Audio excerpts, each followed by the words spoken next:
स्व एजुकेशन में आप सभी का हार्दिक अभिनंदन। चलिए शुरू करते हैं अपना आज का सेशन।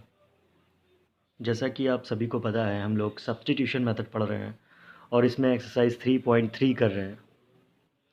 3.3 में क्वेश्चन नंबर 2 तक कंप्लीट करा दिया गया था। आज क्वेश्चन नंबर 3 के बारे में चर्चा करेंगे। तो चलिए देख लेते हैं क्वेश्चन नंबर 3 क्या कहता है। यदि मैं क्वेश्चन नंबर 3 पढ़ूँ तो उसमें कुछ इस तरह से लिखा हुआ है, निम्न समस्याओं में से रैखिक युग्म बनाइए और उनके हल प्रतिस्थापन विधि द्वारा ज्ञात कीजिए। दो संख्याओं का अंतर 26 है और एक संख्या दूसरी संख्या की 3 गुनी है। यानी हमें क्वेश्चन नंबर 3 के अकॉर्डिंग हमें रैखिक समीकरण युग्म बनाना है और उनके हल ज्ञात करने हैं प्रतिस्थापन विधि से। क्वेश्चन नंबर थ्री का फर्स्ट पार्ट जो कह रहा है उसके अकॉर्डिंग अगर हम देखें तो हमें जो कंडीशन दी गई है कि दो संख्याओं का अंतर 26 है, माना पहली संख्या x है तथा दूसरी y है। पहली संख्या x मान लें, दूसरी संख्या y मान लें। तो जो प्रथम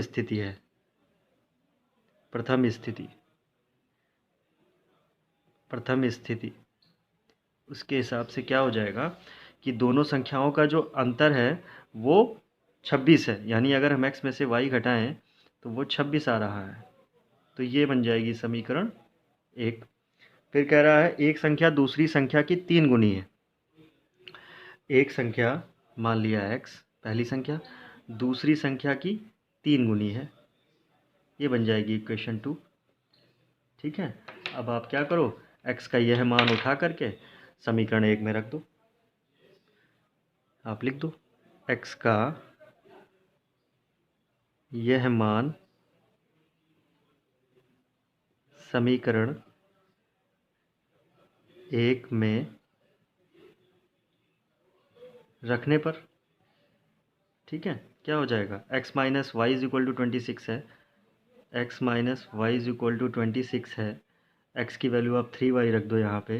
3y माइनस का y इज इक्वल टू 26 यानी 2y इज इक्वल टू 26 और y इज इक्वल टू कितना आ जाएगा 13। जब y इज इक्वल टू 13 आ गया और हम जानते हैं x is equal to 3y है तो कितना हो जाएगा 39। x इज इक्वल टू 39 आ जाएगा। यही आंसर हो जाएंगे आपके। ठीक है, हमने रैखिक समीकरण युग्म बना दिया और प्रतिस्थापन विधि से हल भी ज्ञात कर लिया। क्वेश्चन नंबर 3 का फर्स्ट पार्ट हो गया। क्वेश्चन नंबर 3 का सेकेंड पार्ट देखते हैं। आइए देखते हैं क्या कह रहा है। क्वेश्चन नंबर 3 का सेकेंड पार्ट, दो संपूरक कोणों में बड़ा कोण छोटे कोण से 18 डिग्री अधिक है, उन्हें ज्ञात कीजिए। सबसे पहले तो आपको संपूरक कोण पता होना चाहिए। देखिए, जितने भी कोण हैं उनके बारे में मैं अलग से एक वीडियो बना दूंगा। सारे ही कोण, राइट एंगल, ठीक है, आपका एक्यूट एंगल जिसको कहते हैं एक्यूट एंगल, और संपूरक कोण, पूरक कोण, ऋजु कोण, ये सारे ही कोण मैं उसमें बता दूंगा। फिलहाल यहाँ पर हम संपूरक कोण समझ लेते हैं। बात कर रहे हैं संपूरक कोण, तो हमें पता भी तो होना चाहिए कि संपूरक कोण होता क्या है। संपूरक कोण, देखिए, एक होता है संपूरक कोण, एक होता है पूरक कोण, फिर हम एक सुनते हैं संपूर्ण कोण। इनके बारे में हमें पता होना चाहिए। ठीक है, देखिए, संपूरक कोण जिन दो कोणों का योग 180 अंश हो, यानी कि मान लीजिए ये कोई रेखा है और कुछ इस तरह का ये कोण 110 डिग्री है और ये 70 है। ठीक है, ओके, तो ये जो कोण बनेंगे, ठीक है, ये जो कोण बन रहे हैं इन दोनों कोणों का योग 180 अंश होगा। जिन दो कोणों का योग 180 अंश, आप देखिए यहाँ पे 110 और 70 को जोड़िए तो 180 अंश आ जाएगा। यानी जिन दो कोणों का योग 180 अंश हो वो एक दूसरे के लिए संपूरक कोण कहलाते हैं। संपूरक कोण होंगे। पूरक कोण में क्या होगा, मान लीजिए एक कोण आपका 60 है, एक कोण आपका 60 है और एक कोण 30 है। यानी जिन दो कोणों का योग 90 डिग्री हो पूरक कोण कहलाएगा। संपूर्ण कोण का मतलब है यदि जितने भी कोण बन रहे हैं और उनको यदि हम जोड़ें तो वहाँ पर जो टोटल आना चाहिए वो 360 आना चाहिए। ठीक है, यानी संपूरक कोण का मतलब कोणों का योग 180 अंश होना चाहिए। पूरक कोण का मतलब 90 डिग्री होना चाहिए। संपूर्ण कोण का मतलब कोणों का जो योग है वो 360 डिग्री होना चाहिए। चलिए, हमें यहाँ पर सिर्फ संपूरक कोण के बारे में जानकारी चाहिए थी, वो हमने यहाँ पर जान ली। अब हम बात करते हैं क्वेश्चन की। क्वेश्चन कह रहा है कि दो संपूरक कोणों में से जो बड़ा कोण है वो छोटे कोण से 18 डिग्री अलग है। तो हम क्या करेंगे, यहाँ पे मान लेंगे, माना जो बड़ा कोण है वो x डिग्री है व छोटा कोण y डिग्री है। तो प्रथम स्थिति के हिसाब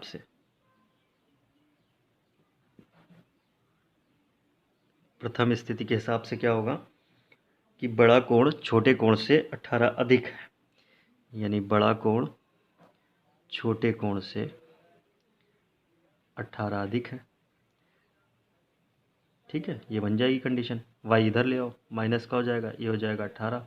ये इक्वेशन फर्स्ट हो गई।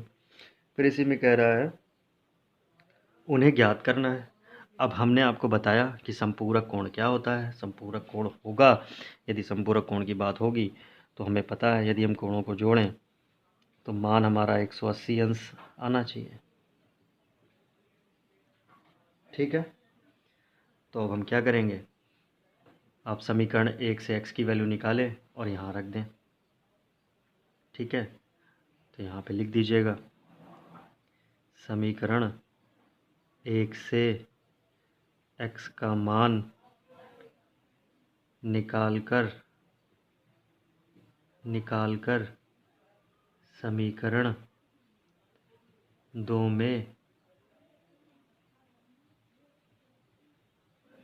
रखने पर x का मान यहाँ से निकालेंगे y प्लस x का मान निकालेंगे y प्लस 18 आ जाएगा। यहाँ पे रख दीजिए, x का मान रखना है। तो हम जानते हैं इक्वेशन हमारी x plus y is equal to 180 है। तो हमें x की जगह रखना है y प्लस 18। यहाँ y प्लस 18 लिख दीजिए आप, plus y is equal to 180। तो 2y इज इक्वल टू कितना आ जाएगा 100, सॉरी 100 नहीं आएगा, I am really sorry. 2y is equal to कितना आ जाएगा 180 माइनस 18, 180 माइनस 18। अब हम क्या करेंगे, इसको इसमें माइनस कर लेंगे तो हमारा 162 आ जाएगा। तो y इज इक्वल टू कितना आ जाएगा, तो हमारा y इज इक्वल टू कितना आ जाएगा 162 डिवाइडेड बाई 2। ठीक है, यानी कितना आ जाएगा 81। y की वैल्यू अब पता चल गई। ठीक है, y का यह मान समीकरण 1 में रखने पर, समीकरण 1 है x minus y is equal to 18, यानी कि इधर आएगा तो 81 ऐड हो जाएगा। ठीक है, तो x की वैल्यू कितनी हो जाएगी, x की वैल्यू हो जाएगी, अब देखो इतना आपको समझ में आ गया, इतना समझ में आ गया। y इज इक्वल टू 81 निकल आया। फिर हम लिखेंगे इसी के नीचे y का यह मान समीकरण 1 में रखने पर। तो देखिए यहाँ पे मैं यहीं पे ही बता दे रहा हूँ, आप नीचे लिखिएगा इसके x minus y is equal to है 18, y इज इक्वल टू निकला है 81। तो यहाँ रखिए 81, ये 18, तो x इज इक्वल टू कितना आ जाएगा 18 प्लस 81, यानी कितना आ जाएगा x is equal to 90। x is equal to कितना आ जाएगा 90। आप 90 और 81 90 सॉरी 90 क्यों आएगा, 90 क्यों आएगा, 8 प्लस 1 9 हो जाएगा ना, 99। यानी 99 और 81 जोड़िए, 99 और 81 जोड़िए, 9 1 10, 8 9 17 आया, एक हो जाएगा 18, निकल आया 180। यानी दोनों कोणों का मैंने बताया जो योग होगा वो 180 होना चाहिए, इसीलिए वो समपूरक कोण होंगे। ठीक है, तो ये चीज़ है। क्वेश्चन नंबर 3 का सेकंड पार्ट फिनिश। अब हम बात कर लेते हैं अगले क्वेश्चन की। क्वेश्चन नंबर 3 का अब हम बात करेंगे थर्ड पार्ट की। थर्ड पार्ट देख लेते हैं। थर्ड पार्ट में क्या है, मैं क्वेश्चन पढ़ता हूँ। एक क्रिकेट टीम के कोच ने 7 बल्ले तथा 6 गेंद 3800 रुपये में खरीदी। बाद में उसने 3 बल्ले तथा 5 गेंदें 1750 रुपये में खरीदी। प्रत्येक गेंद का मूल्य ज्ञात करना है। तो यहाँ पर सबसे पहले तो बल्ले का मूल्य मान लेते हैं। माना बल्ले का, बैट का मूल्य वो x रुपीज़ मान लेते हैं। और क्या खरीद रहा है, बॉल, तथा गेंद का मूल्य मान लेते हैं y रुपीज़ है। तो कह रहा है कि 7 बल्ले यानी 7x और 6 गेंदें यानी 6y वो कितने रुपए में खरीदता है, 3800 रुपये में। ये इक्वेशन वन बन गई। इक्वेशन 2 देखिए, 3 बल्ले और 5 गेंदें वो खरीदता है ये 1750 रुपये में। ये इक्वेशन 2 बन गई। तो प्रतिस्थापन विधि से हल करना है, हल कर लीजिए। आप यहाँ से x की वैल्यू निकाल लीजिए। x की वैल्यू यहाँ से निकालेंगे, कितनी आ जाएगी, 750 माइनस 5y अपॉन 3 आ गई। अब ये वैल्यू उठा करके समीकरण 1 में रख दीजिए। ठीक है, x का यह मान समीकरण 1 में रखने पर क्या होगा, हमें पता है 7x plus 6y is equal to 3800। 7x की वैल्यू कितनी है, 1750 minus 5y by 3 plus 6y is equal to 3800। यहाँ पे हमें मल्टीप्लाई करना होगा, तो इसका 7 से गुणा करिए तो कितना आ जाएगा, 12250। ठीक है, इतना आ जाएगा। फिर ये आ जाएगा 35y। ठीक है, प्लस 6 18y और इस 3 का इससे भी गुणा हो जाएगा तो कितना आ जाएगा, 11400। ठीक है, 8 24 8 ठीक है, इतना आ जाएगा। अब यहाँ से देखिए 35 इस वाली संख्या को उधर ले जाइए तो इसमें घट जाएगी। ठीक है, या आप ऐसे भी ले सकते हो, ये माइनस का आएगा 17, 35 में से 18 जाएंगे, आएगा 17 माइनस का, इसको उधर ले जाइए तो ये प्लस का 17y हो जाएगा। ये वाली संख्या इधर ले आइए तो इसमें घट जाएगी, यानी 12250 माइनस 11400। इसको घटा लीजिए, इसको घटाने पे आ जाएगा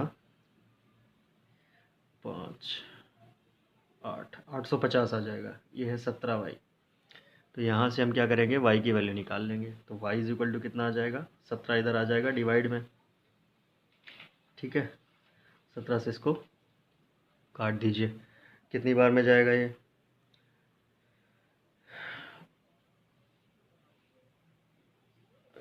17 पंजा 50, हाँ तो ये 50 आ जाएगा। ठीक है, y इज इक्वल टू आ जाएगा 50। y का यह मान समीकरण 1 में रखने पर, ठीक है, या y का यह मान आप यहाँ पे भी रख सकते हो। ठीक है, हम यहाँ पे रख के देख लेते हैं। तो 1750 माइनस 5 इंटू वाई की वैल्यू कितनी है 50 अपॉन 3। इसको आप सॉल्व कर लीजिए। यह आ जाएगा 1750 माइनस 5×5 = 25 यानी 250। 3 इसको इसमें से घटा लीजिए तो ये कितना आ जाएगा 15003 यानी आ जाएगा 500। x इज इक्वल टू आ जाएगा 500 और y इज इक्वल टू 50। ये हो गया आंसर इसके। ठीक है, y is equal to 50 and x is equal to 500, ये आ जाएगा। चलिए अब नेक्स्ट क्वेश्चन देख लेते हैं।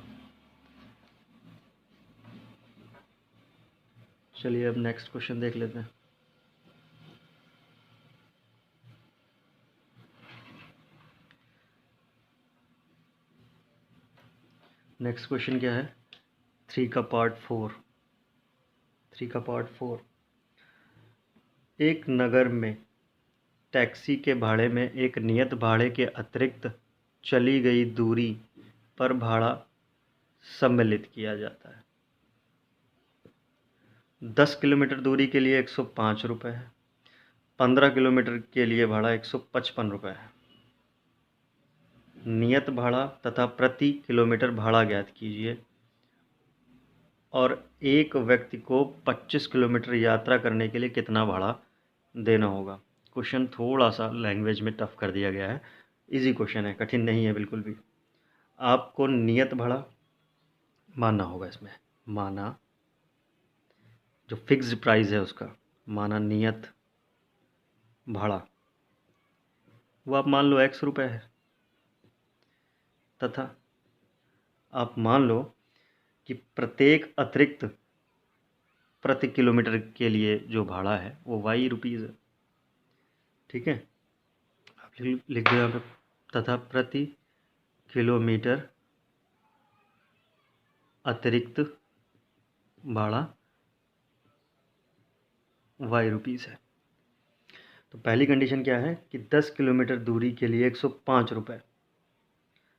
ठीक है, यानी कि अब क्वेश्चन के पहले में देखिए, पहली लाइन में लिखा है नियत भाड़े के अतिरिक्त चली गई दूरी का भाड़ा सम्मिलित है, यानी नियत भाड़े में जो चली गई अतिरिक्त दूरी है वो सम्मिलित है। ये तो नियत भाड़ा है, x रुपीज़ तो देना ही है, प्लस चली गई दूरी का भी भाड़ा क्या है सम्मिलित है। तो कितनी दूरी चल रहे हैं 10 किलोमीटर, तो इसमें भाड़ा इससे जो हमने माना है y रुपीज़ वो इससे मल्टीप्लाई हो जाएगा, वो कितना है 105। ये इक्वेशन फर्स्ट बन जाएगी। क्वेश्चन बनाना ही टफ होता है, उसके बाद आंसर तो निकाल लेंगे आप सॉल्व करके। ठीक है, इक्वेशन सेकंड में भी ऐसे ही करिए। 15 किलोमीटर के लिए भाड़ा 155 रुपीज़ है, नियत भाड़ा तो देना ही है, और 15 किलोमीटर की बात कर रहे हैं तो इस बार 15y हो जाएगा और 155। अब ये समीकरण 2 बन गई। इनको आप सॉल्व कर लीजिए प्रतिस्थापन विधि से आप सॉल्व कर लीजिए। x का मान यहाँ से निकाल लीजिए या यहाँ से निकाल लीजिए और अपोजिट जो दूसरी इक्वेशन है उसमें रख दीजिए। ठीक है, यदि आप यहाँ से x की वैल्यू निकालें तो वो कितनी आ जाएगी 105 माइनस 10y, और इस वाली वैल्यू को समीकरण 2 में रखने पर x का यह मान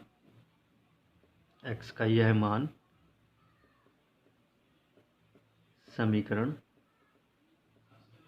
2 में रखने पर, समीकरण 2 में रखो। x का मान कितना निकाला 105 माइनस 10y, ये हमने x की जगह रख दिया, और प्लस का 15y था इज इक्वल टू 155। ठीक है, तो यहाँ से 105 और ये कितना हो जाएगा प्लस का 5y इज इक्वल टू 155। ठीक है, तो यहाँ से 5y निकाल लीजिए आप। 5y कितना आ जाएगा 155 माइनस 105 कितना आ जाएगा, आ जाएगा 50। 5 से काट दीजिए कितना आ जाएगा 10, यानी y इज इक्वल टू कितना आ जाएगा 10। y इज इक्वल टू 10 आ गया। तो ये जो समीकरण x अब हमें पता है x इज इक्वल टू कितना था 105 माइनस 10y, यानी कि 105 माइनस 10 इंटू 10, क्योंकि y की वैल्यू 10 है, तो यहाँ से कितना निकल आएगा 105 माइनस 100, यानी कितना निकल आएगा आपका, निकल आएगा 5, यानी x इज इक्वल टू आ जाएगा 5 और y इज इक्वल टू आ जाएगा 10। ये हो जाएगा आंसर। ठीक है, okay, moving to the next question.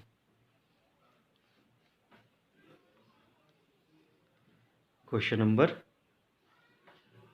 Number 3 का 5th पार्ट। यदि किसी भिन्न के अंश और दोनों में 2 जोड़ दिया जाए, यहाँ भिन्न के अंश और हर, देखिए कोई फ्रैक्शन होती है, फ्रैक्शन माना जैसे कि कोई भिन्न माना p/q, तो ये होता है अंश, ये होता है हर। ठीक है, तो कह रहे हैं, लेकिन हम यहाँ पे pq नहीं मानेंगे, हम xy मानेंगे, ताकि हमें एटलीस्ट देखने में तो इजी हो, एग्जामिनर के लिए भी और आपके भी लिए और हमारे लिए भी। तो मान लेते हैं, माना भिन्न का अंश x व हर y है। क्वेश्चन पढ़ लेते हैं, पूरा क्वेश्चन पढ़ते हैं। यदि किसी भिन्न के अंश और हर दोनों में 2 जोड़ा जाए तो वह 9/11 हो जाती है। यदि अंश और हर दोनों में 3 जोड़ा जाए तो वह 5/6 हो जाती है। भिन्न ज्ञात करनी है। पहली कंडीशन है, यदि किसी भिन्न के अंश और हर में 2 जोड़ा जाए, 2 जोड़ दीजिए, तो वो कितनी हो जाती है, वो हो जाती है 9/11। ठीक है, इसको सॉल्व कर लीजिए। कैसे सॉल्व करेंगे, आप इसे क्रॉस मल्टीप्लाई कर दीजिए। 11 का मल्टीप्लाई हो जाएगा x+2 से, इक्वल का साइन 9 का मल्टीप्लाई हो जाएगा y+2 से, ये हो जाएगा 11x + 22, ये हो जाएगा 9y + 18। x और y पास पास ले आइए, y इधर उठा लाइए, माइनस का 9y हो जाएगा, ये प्लस का 22 है, उधर जाएगा तो माइनस का हो जाएगा, इधर प्लस का 18 पहले से था, तो ये कितना आ जाएगा 8×4 12, यानी -4। ठीक है, इक्वेशन ये बन जाएगी आपकी पहली। ठीक इसी तरीके दूसरी इक्वेशन निकालनी है, ये हो गई आपकी फर्स्ट कंडीशन, यहाँ लिख दीजिएगा प्रथम स्थिति। ठीक है, सेकंड इक्वेशन में कह रहे हैं, यदि उसमें अंश और हर में 3 जोड़ा जाए, इस बार 3 जोड़ रहे हैं, तो कितनी हो जाती है 5/6 हो जाती है। फिर क्रॉस मल्टीप्लाई करिए, 6x + 3 इक्वल का साइन 5y+3, 6 से अंदर मल्टीप्लाई होगा तो ये हो जाएगा 6x, 6×3 = 18, 5y, 5×3 = 15, xy पास पास ले आइए, 6x - 5y, और ये 18 है, उधर जाएगा तो माइनस का हो जाएगा, कितना आ जाएगा -3, 6x - 5y। यानी 2 इक्वेशन हमें जो मिली, वो एक ये मिली और दूसरी ये मिली। इसको हमें सॉल्व करना है प्रतिस्थापन विधि से। आई होप आप कर लेंगे। ठीक है, इतना कठिन नहीं है, किया जा सकता है। फिर भी चलिए करके बता देते हैं आपको। ठीक है, कर ही देता हूँ इसको पूरा। चलिए हम ऐसा करते हैं, हम इक्वेशन नोट करके रख लेते हैं। हमारी इक्वेशन फर्स्ट है 11x - 9y, 11x - 9y is equal to -4, ये पहली इक्वेशन थी। दूसरी थी 6x - 5y is equal to -3। अब हमें इसको सॉल्व करना है, आप इतना लिख दीजिएगा, फिर मैं इसको इरेज कर रहा हूँ क्योंकि मुझे स्पेस चाहिए आगे सॉल्व करने के लिए।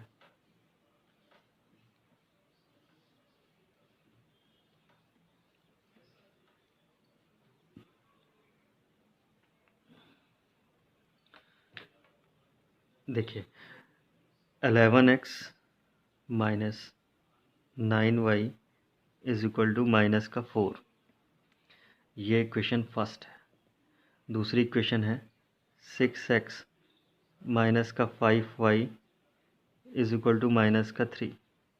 ये इक्वेशन सेकंड है। अगर यहीं से हम x की वैल्यू या y की वैल्यू निकाल लें, यहाँ से y की वैल्यू निकालेंगे तो 6x ये प्लस का 3 हो जाएगा, अपॉन में 5 आ जाएगा, इधर आ जाएगा y। ठीक है, y का यह मान समीकरण 1 में रखने पर y का यह मान समीकरण 1 में रखने पर रख दीजिए। समीकरण 1 क्या है? 11x माइनस का 9y, और y की जगह हमें रखना है 6x प्लस 3 अपॉन 5। ठीक है, और इज इक्वल टू कितना था? माइनस का 4। देखिए तो ये कितना आ जाएगा?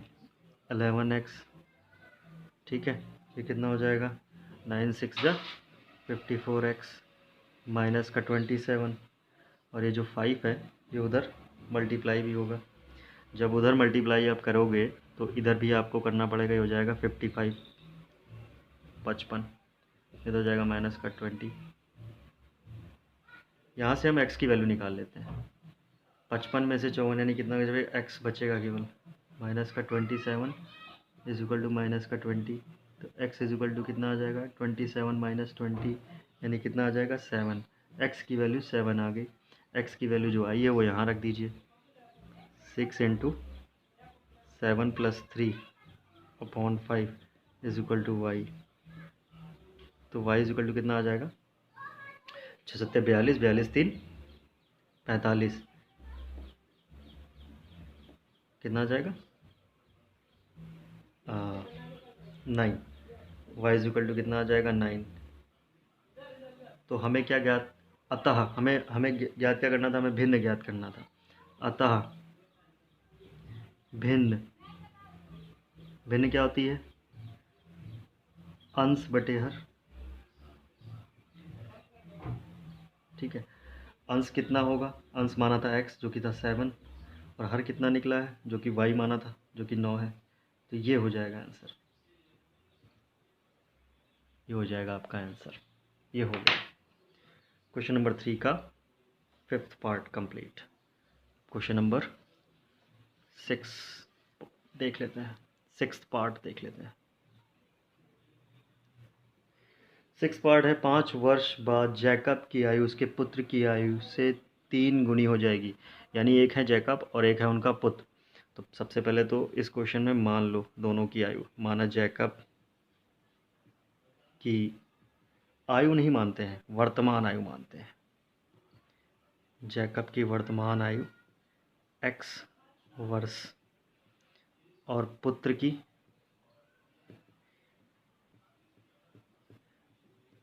y वर्ष है। तो 5 वर्ष बाद, पहली कंडीशन जो है यहाँ लिख देना, 5 वर्ष बाद कह रहा है कि 5 वर्ष बाद जैकब की आयु उसके पुत्र की आयु से 3 गुनी हो जाएगी। तो 5 वर्ष बाद जैकब की आयु कितनी हो जाएगी?